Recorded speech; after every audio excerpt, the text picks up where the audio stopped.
नमस्कार साथियों।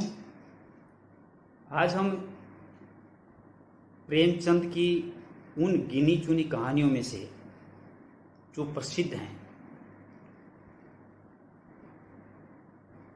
एक कहानी को लेते हैं, नमक का दरोगा। नमक का दरोगा उस समय की कहानी है जब अंग्रेजों का शासनकाल था। निश्चित रूप से प्रेमचंद का जो काल है वो काल भी उसी जमाने का है जिस समय अंग्रेजों का शासनकाल रहा है। तो उस समय नए नए कानून बनाए जाते थे। उन कानूनों को अंग्रेजी शासक, अंग्रेजी हुकूमत अमल में लाती थी। यहाँ प्रेमचंद ने एक ऐसी समस्या को उठाया है जो उस समय तो तत्कालीन थी, शायद एक जन सामान्य सी समस्या थी उस जमाने में, लेकिन वो धीरे धीरे जाकर के बहुत बड़ी हो गई। ये कहानी एक मध्यम परिवार से शुरू होती है। मध्यम परिवार वो जमाना था जो अरबी और फारसी पढ़ करके लोग बड़े बड़े ओहदों पे पहुंचे करते थे। और अरबी और फारसी का चलन, क्योंकि मुसलमानी हुकूमत का ख़त्म होना और अंग्रेजी हुकूमत का आना, वो उनका जो शब्द था, उनकी जो व्याकरण थी, वो व्याकरण कहीं न कहीं जनमानस के अंदर मौजूद थी। और अरबी और फारसी और उर्दू पढ़ना उस जमाने में एक बहुत बड़ी बात मानी जाती थी। बहुत बड़ा आदमी की श्रेणी में उन्हें माना जा सकता था। तो ये एक मध्यम परिवार की कहानी है। एक मध्यम परिवार से शुरू होती है जहां से मुंशी वंशीधर निकल करके आते हैं। वो श्री प्रहाद, लैला मजनू, तरह तरह की जो प्रेम समसामयिक की जो कहानियां थी उनको पढ़ते थे। इसलिए पढ़ते थे कि इनके बलबूते पर वो एक अच्छे पद पर आसीन हो जाएं। पढ़ते पढ़ते एक दिन अंग्रेजों ने एक नया कानून लेकर के आए, और वो नया कानून था नमक का।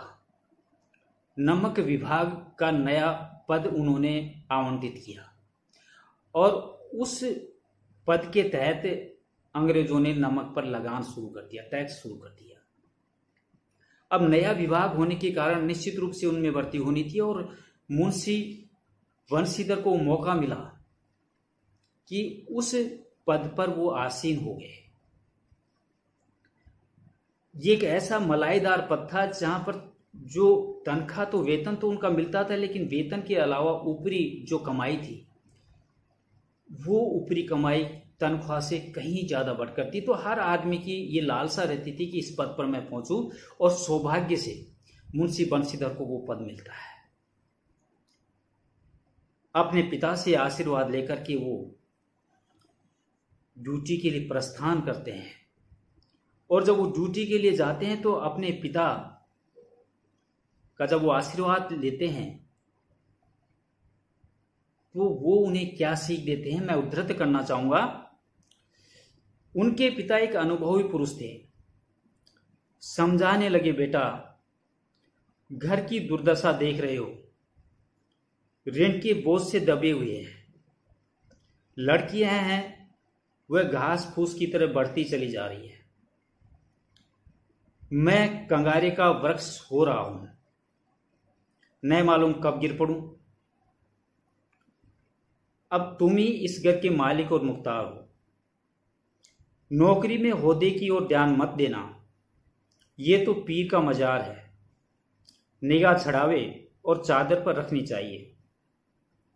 ऐसा काम ढूंढना जहां कुछ ऊपरी आय हो।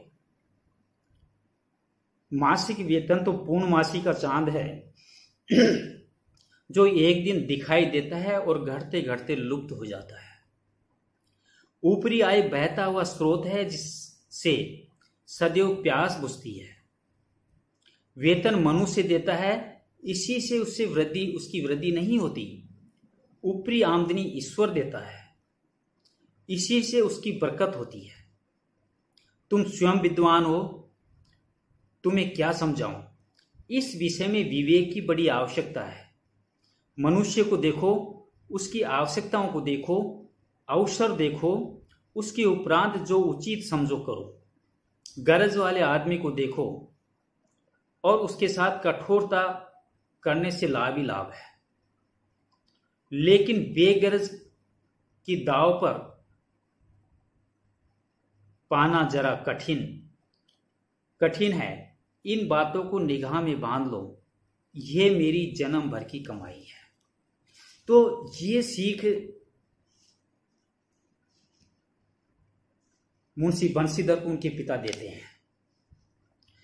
ठीक है, वो इन सारी बातों को सुनकर के अपने पद के लिए वो चला जाता है, वो ड्यूटी ज्वाइन कर लेता है और वो आराम से वहां नौकरी करता है।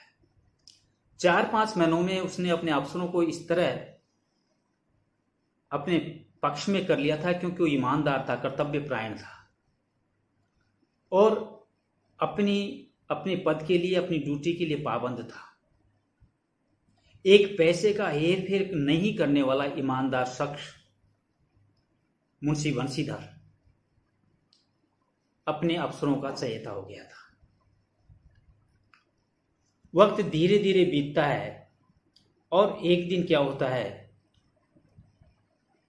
कि रात के समय, सर्दी का समय था, पौष का महीना, जाड़े की रात,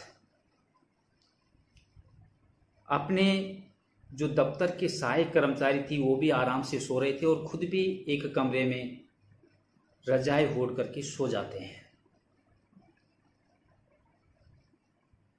रात को उन्हें दूर कहीं, क्योंकि जहां उनका जो दफ्तर है उस दफ्तर से करीबन 1 किलोमीटर आगे नदी बहती है, उस नदी में कुछ आवाजें, कुछ कोलाहल सुनाई देता है। वो ध्यान से सुनते हैं और ध्यान से सुनने के बाद में उन्हें यह एहसास होता है कि कुछ तो गड़बड़ है। वो झटके से उठते हैं और अपनी वर्दी तानते हैं, अपने तमंचे को अपने बगल में टांगते हैं और फटाफट घोड़े पर सवार होकर उस स्थान पर पहुंच जाते हैं जहां वो आवाज और कोलाहल उन्हें सुनाई देती है। मुंशी बंशीधर देखते हैं कि वहां पर गाड़ियां जा रही हैं और मल्लाह उन गाड़ियों को निकालने का प्रयास करते हैं और उन गाड़ियों के साथ में लाठीदार मजदूर भी होते हैं। गाड़ियों के नजदीक जाकर के मुंशी बंशीधर पूछते हैं कि ये गाड़ियां कहां जा रही हैं। सामने से आवाज आती है कि कानपुर। दूसरा सवाल बंशीधर का होता है कि इसमें क्या है। मल्लाहें और जो और लोग थे उन गाड़ियों के साथ में, गाड़ीवान एक दूसरे की तरफ देखते हैं लेकिन कोई जवाब नहीं मिलता है। मुंशी बंशीधर अपने घोड़े को तेज करते हुए कि गाड़ी के बराबर ले जाते हैं और वहां टटोल करके देखते हैं कि वहां तो उसमें बोरों के अंदर नमक के ढेले रखे हुए हैं। जब वहां ये दृश्य चल रहा होता है तो कुछ मजदूर और गाड़ीवान दौड़ करके आगे चले जाते हैं। आगे उनका मालिक, उनका सेठ उनकी अगवानी करता हुआ चल रहा होता है। वो जाकर के वहां समाचार देते हैं कि नमक का दरोगा ने आकर के हमारी गाड़ियों को पकड़ लिया है। पंडित अलोपीदीन लक्ष्मीपति था। पैसा उनके पास इतना ज्यादा, शोहरत उनके पास इतना ज्यादा कि बड़े बड़े अफसर उनके यहां नाक रगड़ने आते। कोई भी दुनिया का ऐसा कोई काम नहीं जो पंडित अलोपीदीन नहीं कर सकते धन के बलबूते पर। चाहे वो अफसरों का काम हो, चाहे वो किसी भी तरह का भ्रष्टाचार का काम हो, अपने पैसे के बलबूते पर वो अपने सारे कामों को सही कर देते थे।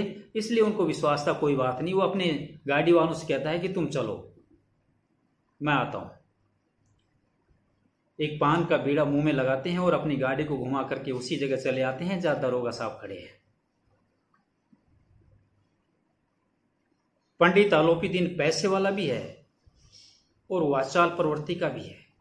समय और मौके की नजाकत देख करके अपने सुर को बदल लेता है वो हाथ जोड़ करके दरोगा मुंशी बंसीधर के सामने आकर के खड़ा हो जाता है और कहता है कि मालिक कैसे पधारे।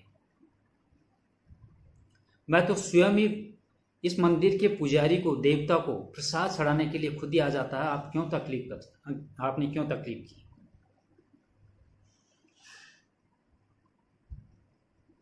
बंसीधर उनकी बातों को सुनता है और पूछता है कि इसमें क्या है, तुम इस माल को कहां ले जा रहे हो। वो गिड़गिड़ाता है, चापलूसी भाषा में वो समझाने का प्रयास करता है कि ये तो माल है, सरकार का माल है, आपका क्या जाता है। लेकिन बंसीधर नहीं मानते। उधर पंडित आलोपीदीन को यह विश्वास था अपनी लक्ष्मी के ऊपर कि जब आज तक मेरा कोई काम बिगड़ा नहीं, तो ये नौजवान मेरा क्या कर सकता है। वो अपने गाड़ी वालों को कहता है कि साहब को 1000 रुपए दे दो।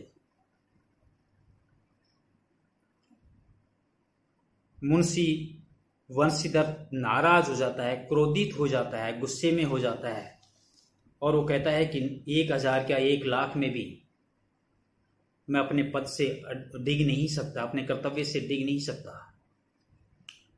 बहुत मिन्नतें करता है पंडित आलोपीदीन और मिन्नतें करते करते 1 से 5, 5 से 10, 10 से 20 और 20 से 40 हजार तक वो पहुंच जाता है। और अंत में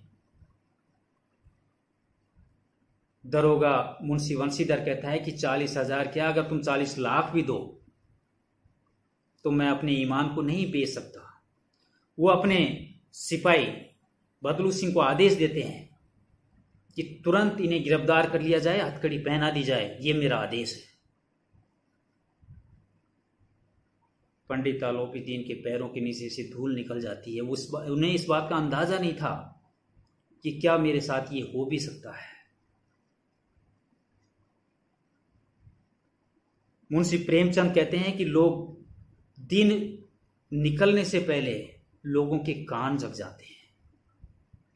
चारों तरफ यह हाहाकार हो जाता है कि पंडित आलोपीदीन को गिरफ्तार कर लिया गया। उनके काले करतूतों से सब परिचित हैं, सब जानते हैं, लेकिन सब ये भी जानते हैं कि वो धन का मालिक है और धन के मालिक से वो किसी भी गलत कार्य को वो सही कार्य भी करवा लेता है।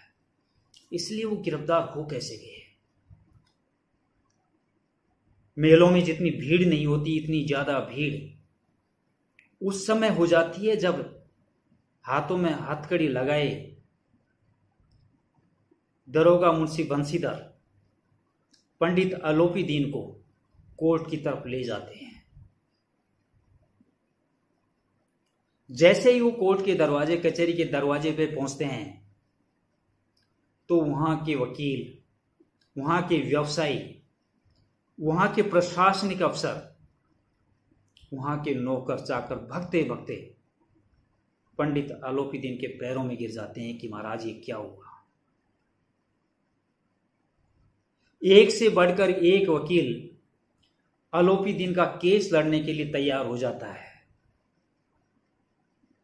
एक तरफ तो धन और उस धन के साथ में पूरा समाज, और दूसरी तरफ मुंशी बंसीधर जो अकेला सत्य को अपने साथ में लिए हुए अड़िग है।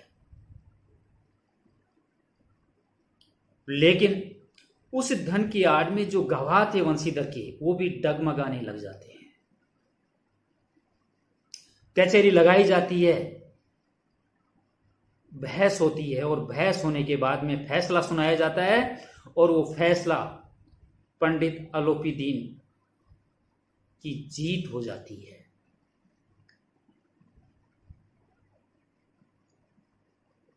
जज साहब का फैसला होता है कि मुंशी बंसीधर ने कोई गलत नहीं किया, लेकिन बिना कारण इतने बड़े आदमी के साथ में इन्होंने बुरा बर्ताव किया है, तो इन्हें आगाह किया जाता है कि दोबारा इस तरह का कार्य नहीं करें। पंडित आलोपीदीन उस केस को जीत जाते हैं। धन की सत्य पर जीत हो जाती है। इतना सब कुछ होने के बाद भी मुंशी बंसीधर सीना ताड़ करके कचहरी के बाहर निकलते हैं। उन्हें आज एक विचित्र एहसास होता है कि क्या इस तरह भी हो सकता है। लोगों के व्यंग बाण जो होने चाहिए थे आलोपीदीन की तरफ, लेकिन उनके ऊपर छूटते हैं, दरोगा साहब के ऊपर। लोग तरह तरह के लांछन लगाते हैं उनके ऊपर, और उस सत्य का प्रसाद उन्हें एक सप्ताह में 7 दिन में मिल जाता है कि उन्हें उस पद से दरख्वास्त कर दिया जाता है।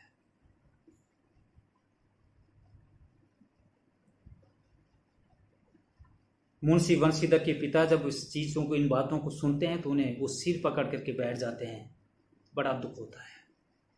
दरख्वास्त होने के बाद में वो अपने घर चले जाते हैं, और घर जाने पर उनके पिता उन्हें कहते हैं कि मैंने तुम्हें लाख समझाया था, मैंने तुम्हें अच्छी और बुरी बात समझाई थी, लेकिन तुमने अपनी बात नहीं मानी और अपने आप को हरिश्चंद्र तुम बनाना चाहते थे, तो बन गए हरिश्चंद्र।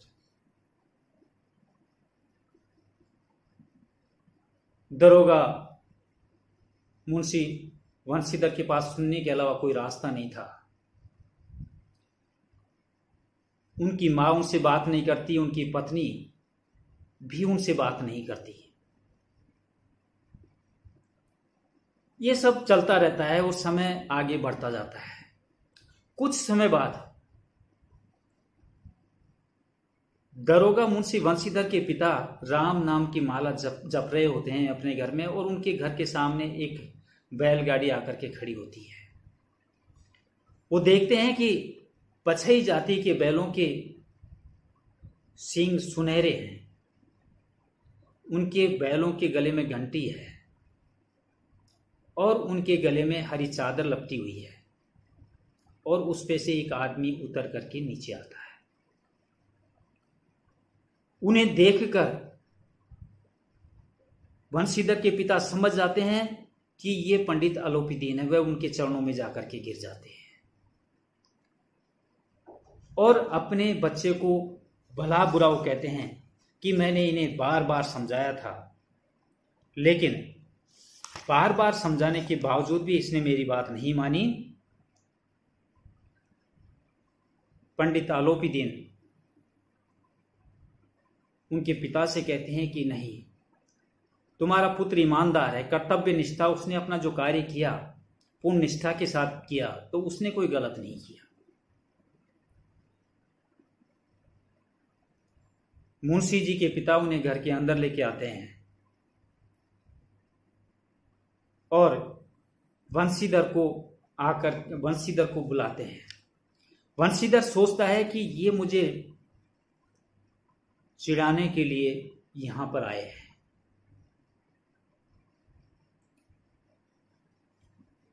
पंडित आलोपीदीन के सामने जब बंशीधर खड़ा होता है तो उनके अंदर वही स्वाभिमान होता है, वो झुकता नहीं है।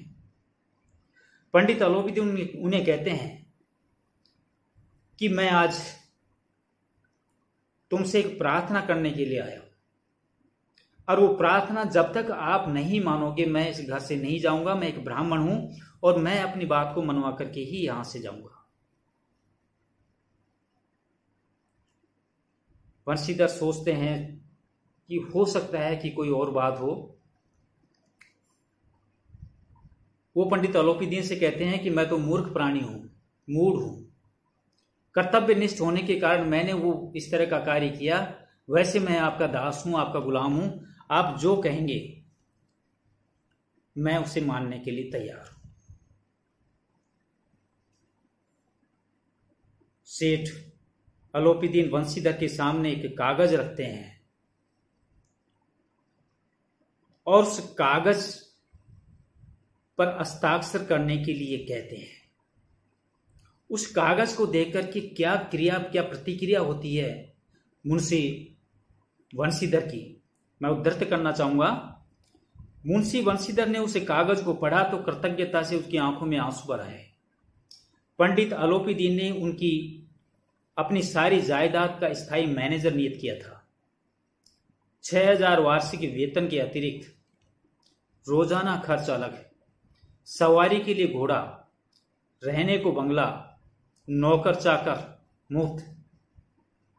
कंपित स्वर से बोले, पंडित जी, मुझमें इतनी सामर्थ्य नहीं है कि आपकी उदारता की प्रशंसा कर सकूं, किंतु ऐसे उच्च पद के लिए योग्य नहीं हूं। आलोपी दीन हंस करके बोले, मुझे इस समय एक अयोग्य मनुष्य की ही जरूरत है।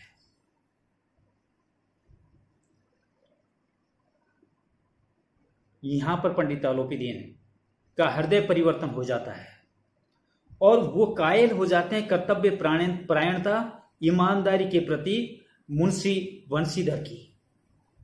वो कहते हैं कि मैंने हजारों अमीरजादे देखे हैं, मैंने हजारों प्रशासनिक लोग देखे हैं, मैंने हजारों लोगों का मेरा पाला पड़ा है, लेकिन ऐसा ईमानदार और कर्मनिष्ठ व्यक्ति मैंने आज तक नहीं देखा। और उस ईमानदारी से कायल होकर के वो उन्हें अपनी संपूर्ण जायदाद का मैनेजर नियुक्त करने के लिए वो यहां पर आए हैं। मुंशी बंशीधर ये कहते हैं कि मैं इस योग्य नहीं हूं। अंतिम शब्द जो पंडित आलोपी दीन के मुंशी बंशीधर के थे वो ये थे कि परमात्मा से यही प्रार्थना है कि वह आपको सदैव वही नदी के किनारे वाला बेमुरब्बत, उदंड, कठोर किंतु धर्मनिष्ठ दरोगा बनाए रखे।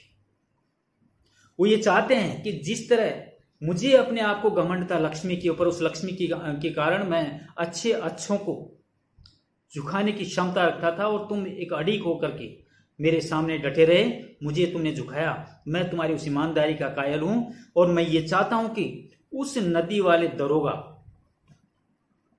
का वो अड़ीक था, वो ईमानदारी था, वो कर्तव्य परायण था, हमेशा आपके अंदर मौजूद रहे। मुझे ऐसा ही व्यक्ति चाहिए।